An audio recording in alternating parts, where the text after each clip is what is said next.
Hi friends, it's Liv. Welcome back to my channel, and today we're doing the Year Freakout Tag.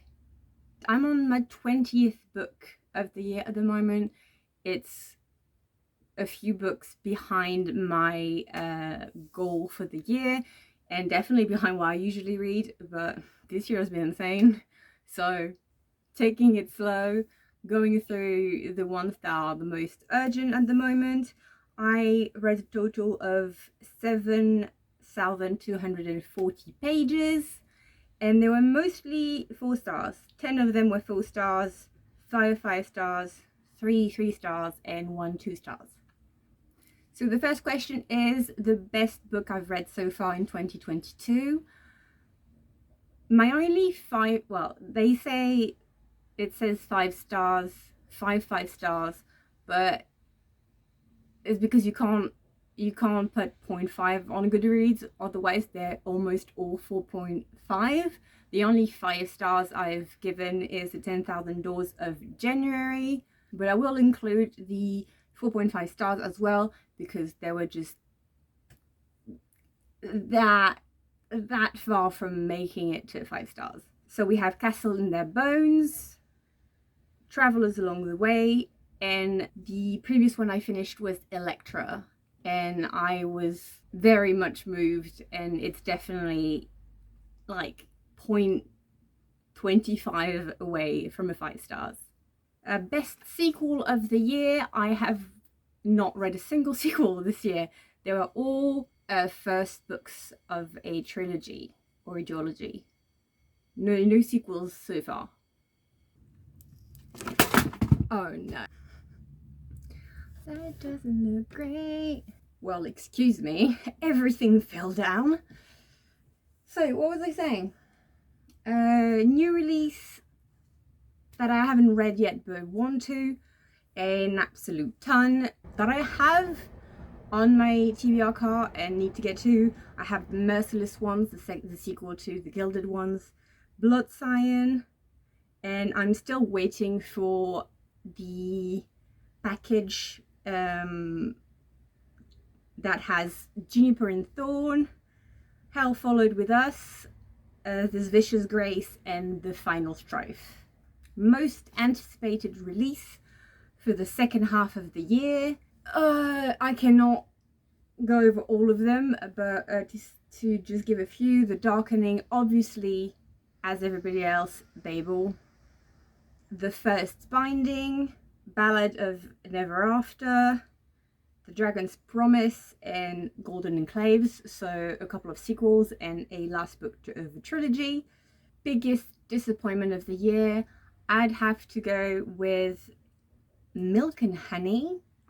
I felt a bit bad, but I was expecting a lot more. It was nice, but I just, for what I've heard about it, I was really expecting some heart-shattering poetry, but I'm quite difficult in terms of poetry, and I have quite niche tastes. And also The Afterlife of Holly Chase and Beast of Prey. They are both on my disappointing books video that may or may not have come out yet, but if it hasn't, it's coming soon. The biggest surprise of the year, I'll say 10,000 Doors of January, which is one of my favorite, if not my favorite book of the year, because I had a lot of extreme opinions on it's really not worth the hype, and it's great. I have it at this bookstore I work at, and it didn't do amazing in France, so I was a bit on the fence on how I was going to feel about it, and I absolutely adored it, so that was a surprise. I'll also mention Elektra again. I do love Greek mythology so much, but it can be quite distant and cold to write, and I felt so close to the characters. Clytemnestra especially was just heart-wrenching to read about, and I loved it. Nettle and Bone as well was on my anticipated releases of the year.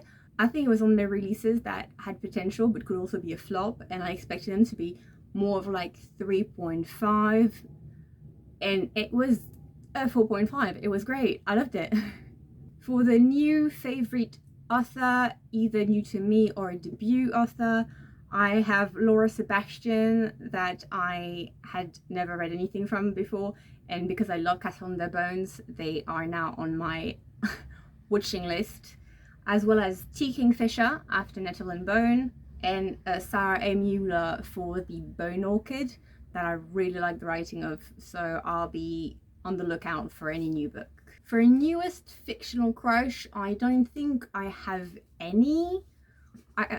For book format anyway, I've just finished watching Love or Play, or Going to You at a Speed of 493 kilometers, the K-drama. It was so good, and Park Tae-joon is the kind of characters, technically we're going to say it counts because it's adapted from a webtoon. I've watched it and not read it, but we'll say it counts. He's exactly the kind of characters that you're like, even if you existed in real life, I would love you just as much. I would marry you on the spot. It's not one of those characters where like, I love you, but if you existed, you'd piss me off. Like, no one wants a real life Garden.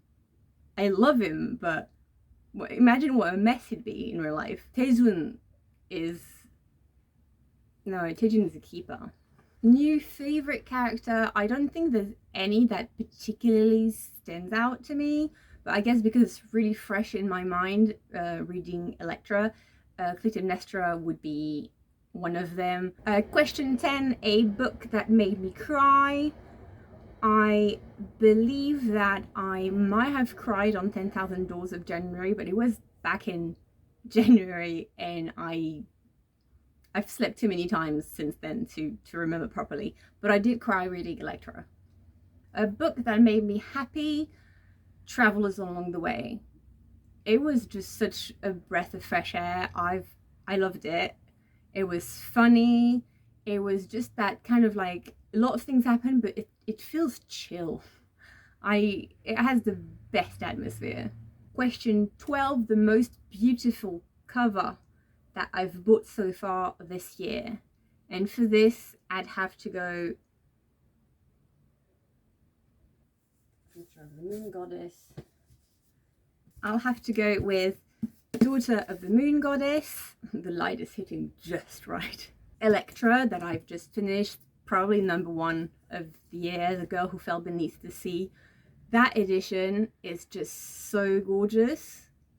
I'm never getting over it. I brought it to work and my coworkers were like, that is probably the most beautiful book I've ever seen. And I mean, obviously, if you've seen my video on French book covers, you'll know that we have terrible ones. But this one is particularly beautiful. Usually my shelf here is only for my 5 stars, for my favorites, but I'm putting it there just because the cover is so gorgeous. It's a 4 stars, but the cover is too gorgeous. I need to expose it constantly.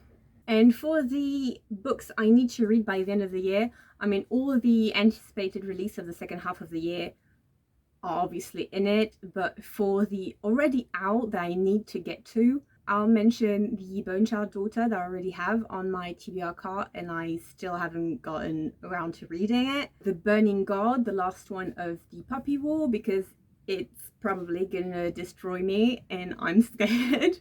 And the Pariah, those I need to get to as soon as possible, but every single time a new release comes out, my brain is like, it's a new release, it's a priority, and I end up just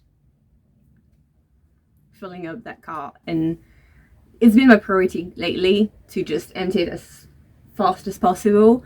So my last few reads have just all been from my TBR cart, but I have like 150 ebooks waiting for me to get to them.